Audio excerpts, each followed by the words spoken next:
નમસ્કાર મિત્રો, તમારું સ્વાગત છે જય મોમાઈ ડિજિટલ ચેનલમાંથી। તો મિત્રો, આજે આપણે વાત કરવા જઈએ કે કેવી રીતે કામરૂદેશની માં મેલડીએ રાજા વિક્રમને પરચો પૂર્યો। કહેવાય છે કે વીર વિક્રમ ડર પાસના જાણકાર હતા અને સ્વભાવે ખૂબ જ સરળ અને વિવેકી હતા।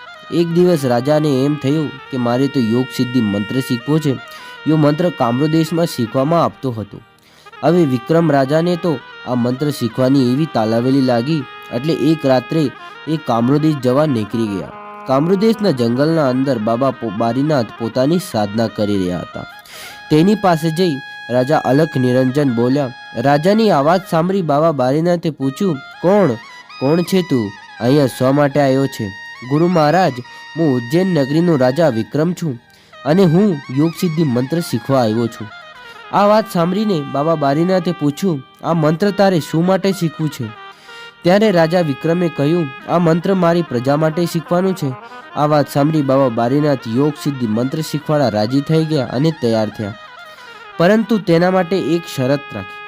કાળી ચૌદસની રાત્રિ ભૂતાવળી વાવમાંથી તળિયેથી પાણીનો એક લોટો ભરીને લાવે ને તો હું તને યોગ સિદ્ધિ મંત્ર શીખવાડું।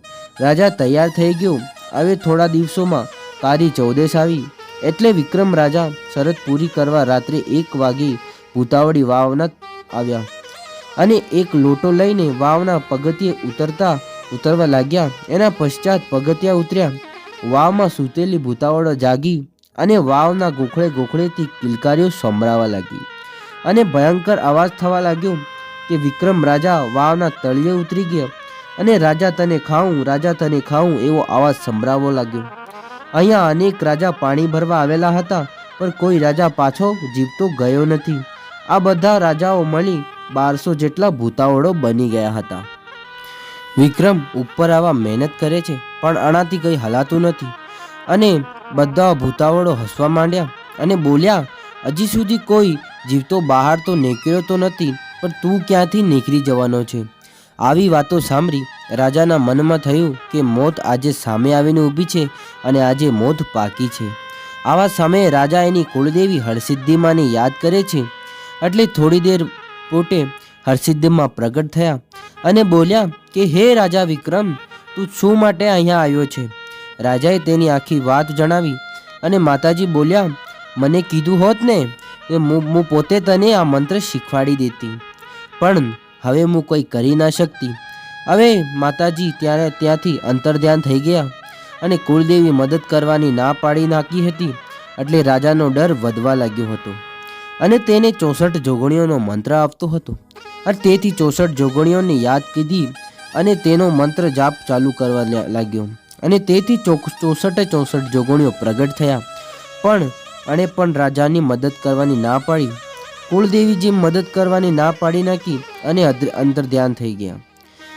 હવે કોઈ મદદ કરવા માંગતું નથી અને આવતું નથી। ઊભો થઈને અને બોલ્યો કે આ કામરૂદેશમાં છે જે કોઈ છે, કોઈ દેવી હોય, દેવતા હોય, પીર પૈગંબર હોય, અહીંયાથી જીવતો મને બહાર કાઢી શકે તો તમે જેમ કહો એમ હું કરું, એવું વચન હું વીર રાજા વિક્રમ આપું છું। પણ આ બીજે કણે તો આ અવાજ સાંભળ્યો નથી, પણ મારી માખણીયા ડુંગરવાળી મેલડીમાએ સાંભળ્યો અને તે રાજાને સામે આવી અને પ્રગટ થયા। મેલડીમાના પગના ઝાંઝરના ઘૂઘરા વાગ્યા અને 1200 જેટલા ભૂતાવળો ભાગી નીકળ્યા। માતાજીને જોઈ રાજા બોલ્યો કે તમે જેમ કહો એમ હું કરીશ માં, પણ મને અહીંયા વાવથી બહાર કાઢી નાખો। રાજન, તું વચન આપે છે ને કે હું જે કહી તું પણ કરીશ? કે હા માં, તમે જે કહો એ પણ હું કરીશ। મેલડીમાં તો રાજા વિક્રમને બહાર કાઢ્યા। ત્યારે રાજાએ નમન કરી પૂછ્યું, માં, હું તમારે માટે શું કરી શકું? ત્યારે મેલડીમાએ જવાબ આપ્યો, હું મડા ખાઉં મેલડી, તારા કાળજો ખાવાનો છે અને તારા કાળજાનો ભોગ જોઈએ છે।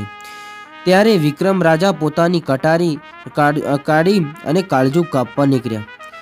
તેથી મેલડીમાં બોલ્યા, ના વિક્રમ, આજ નહીં, બરાબર 1 વર્ષના અંતર ગઢ રૂખિયા મસાણ માતે, ત્યારે હું તારા કાળજાનો ભોગ ખાઈશ।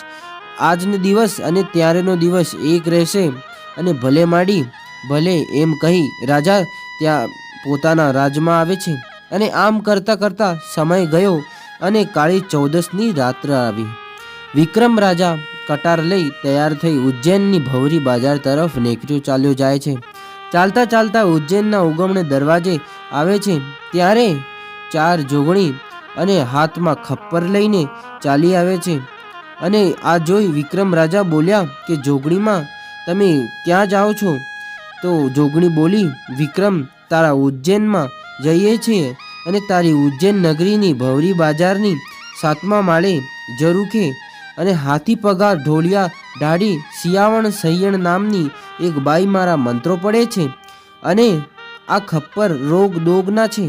આ તારી ઉજ્જૈન નગરીમાં ઠાલવી નાખીશું, જેથી 6 મહિના સુધી ઉજ્જૈન નગરીમાં લોકો મરતા જશે અને કાળ પડશે. આમ તારું નગર જીવતું જાગત મસાણ બનશે, નગરી ઉજ્જડ થઈ જશે. આ સાંભળી વિક્રમ રાજા ખૂબ જ દુઃખી થાય છે અને માં મેલડીને યાદ કરે છે અને ખપ્પર જોગણીઓને, તમે અહીંયાથી એક પગલું પણ આગળ વધાવો તો તમને માં મેલડીની આણ છે. અને આ સૌ જોગણીઓ પથ્થર બની ગયા અને વિક્રમ રાજા ગઢ રૂખિયા મસાણ માટે આવ્યા. મસાણના ઉગમણે દરવાજે કાલ ભૈરવ અને માં કાળકામાં બેઠેલા હતા. કાળકામાં જાણતા હતા કે વિક્રમ માં મેલડીને કાળજુ તો માતાજીને દાનમાં આપવા જાય છે અને માતાજી દાન નહીં સ્વીકાર કરશે તો રાજા વિક્રમ જીવતો ના રહેશે અને રાજા વિક્રમ ફેરી જીવે નહીં તો ઉજ્જૈનનો કોણ સંભાળશે? એટલે કાળ ભૈરવને માણસનું રૂપ લઈ પાછળ છુપી રીતે મોકલી નાખ્યા અને કહ્યું, જાઓ ભૈરવ, જ્યારે વિક્રમ કાળજુ કાઢીને અને એટલે માં મેલડીને આપે ત્યારે તમારે આ કાળજુ ઝેલી નાખવાનું છે અને આ કાળજુ માં મેલડીને આપી દેજો. હવે આ બાજુ મહલમાં એવું બન્યું કે વિક્રમની ઘણી રાણીઓ હતી, પણ એમાંથી સાતુરા નામની રાણી ઘણી ચતુર હતી. આજ આટલી કાળી રાતમાં રાજા વિક્રમ ક્યાં જાય છે એ મારે જાણવું છે. એનું પતું લગાવવા પુરુષનું પોશાક પહેરી નીલા ઘોડા પર સવાર થઈ ઘોડો શીપલા નદીની કાંઠે લઈ જવા લાગ્યા. આ જોઈ બાબા બારીનાથ બહાર આવ્યા અને રાણીને ઘોડા સાથે શીપલા નદીના કાંઠે પથ્થર બનાવી નાખ્યા. આ બાજુ વિક્રમ રાજા મસાણમાં આવ્યા અને સામે માં મેલડી ચાલતી આવે છે. માના છૂટા વાળ છે, શરીર પરથી લોહી નીકળે છે અને લોકોને ખાતી આવે છે એવું લાગે છે. માનું બિહામણું રૂપ છે. માં મેલડીના એક હાથમાં છુરી અને બીજા હાથમાં ખપ્પર છે. માતાજી ખડખડાટ દાંત કાઢે છે અને બોલ્યા કે હે રાજા વિક્રમ, લાવ, મારો ભોગ લાવ. વિક્રમ રાજા તો કટારી કાઢી અને છાતી પર મારી. કાળજુ બહાર પડ્યું અને કાળ ભૈરવે તે કાળજુ ઝેલી લીધું. એટલે માતાજી બોલી કે તું કોણ છે? માતા, હું કાળ ભૈરવ છું અને મને માફ કરજો, મને શરાપ ના આપતા. હું કાળ ભૈરવ છું, મને માં કાળકા માએ મોકલ્યો છે. આ રાજાનું કાળજુ જમીન પર ના પડવા દેજો, નહીં તો માતાજી ભોગ નહીં સ્વીકાર કરે. લાખને મારજો પણ લાખનો પારણહાર ના મારતા, પણ માતાજી તમારો ભોગ સ્વીકાર કરો. પછી તો માતાજીએ ભોગ સ્વીકાર કર્યો અને બોલ્યા કે આ કાળજુ વિક્રમની છાતી પર મૂકો. કાળ ભૈરવ તો કાળજુ રાજાના છાતીમાં તે મૂક્યું અને રાજા ફેરીથી સજીવ થઈ ગયા. રાજા મેલડીના પગમાં પડી ગયા અને બોલ્યા, માં, તમે મારા રાજમાં આવો. અને ત્યારે માતાજી બોલ્યા, વિક્રમ, સોનાની ખાદુરી છડી બનાવજે અને ગાયના ગોદરેથી ડાક વગાડી અને વધામણા કરજે અને તારા સોનાના સિંહાસન પર મૂકજો. જો તારા મહલમાં કંકુના પગલા પડે તો માનજે કે હું મેલડી આવી હતી. મારા બોલ ખોટો ના પડે તો હું મારા માખણિયા ડુંગરની મેલડી ના કહેવાઉં બાપ. રાજા તારા રાજમહલમાં આવીને જુએ છે તો રાણી ગાયબ છે અને રાજા મેલડી માને પોકાર કરે છે. માં મેલડી રાજાને વેશ લઈ બાબા બારીનાથના મઢે આવે છે અને બારીનાથે બહાર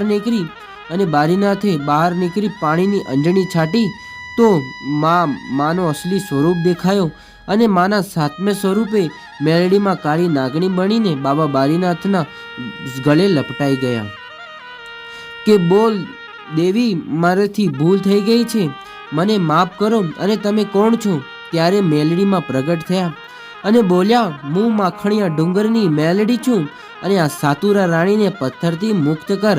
બાબા બારીનાથ અંજણી છાટી અને અસલ રૂપમાં રાણી પાછી આવી ગઈ. રાણી તો રાજમહેલમાં ગઈ અને રાજાથી માફી માંગી. બીજા પોરે ડાઘ સાથે ડમ્મર વગાડ્યું અને માના સામાયા કરીને સિંહાસન પર સોનાની ખાદુરી છડી મુકાવી અને કંકુના પગલાં પાડ્યા. માં મેલડી ઉજ્જૈનમાં પધાર્યા અને પછી ચારો જોગણીઓ અંતર ધ્યાન થઈ ગયા. અને આ રીતે રાજા વિક્રમે તો એની પ્રજાનું રક્ષણ કરવામાં મેલડીમાનું મંદિર બંધાવ્યું. અને મિત્રો, બોલો દશા માતની જય, બોલો મેલડી માતની જય, બોલો જોગણી માતની જય, બોલો મહાકાલી માતની જય, બોલો કાલ ભૈરવ દાદાની જય. મિત્રો, તમને આ વિડીયો જરી પણ સારો લાગ્યો હોય તો વિડીયોને લાઈક કરી, ચેનલને સબસ્ક્રાઈબ કરી, બેલ નોટિફિકેશન ઓન કરી રાખજો. તો જય દશામાં.